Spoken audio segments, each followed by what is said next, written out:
Alors, donc moi je suis Arnaud Billy, je dirige la société Doc Avenue, qui est une société à 100% du groupe CGLIM, qui est la start-up, ou tout au moins le laboratoire d'innovation du groupe CGLIM, qui est un groupe de 5000 personnes, qui a 50 ans cette année, et qui avait justement besoin, pour accompagner l'évolution du parcours de soins et la digitalisation des services entre patients et médecins, qui avait besoin justement de créer une entité qui puisse avoir l'agilité, la flexibilité qui est requise en fin de compte sur un marché où tout va très très vite, mais qui en même temps puisse avoir les reins assez solides d'un grand groupe avec une structure financière profitable et stable,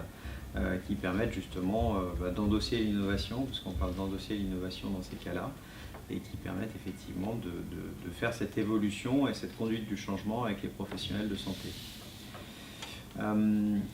Chronologiquement, il y a eu, je vous dirais, un avant mi-2018 et un après mi-2018.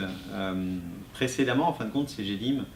avait déjà cette marque Doc Avenue, donc on faisait déjà ce que l'on appelle de la prise de rendez-vous en ligne pour les professionnels de santé. C'était à l'époque hébergé au sein d'autres entités du groupe,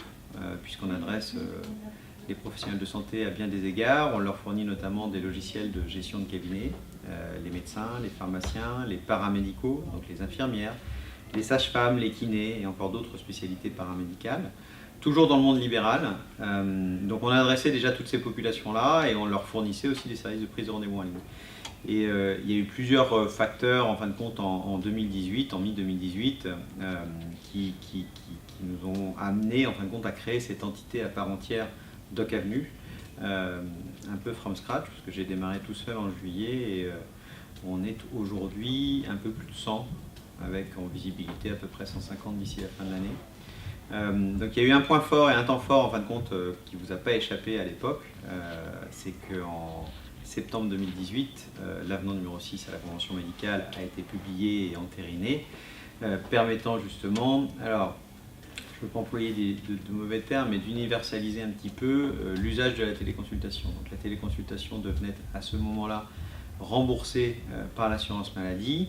sous couvert du respect des conditions fixées par l'avenant numéro 6, qui sont très rapidement de faire préférablement sa téléconsultation avec son médecin traitant, d'avoir vu son médecin traitant dans les 12 derniers mois, et si ce n'est pas le cas,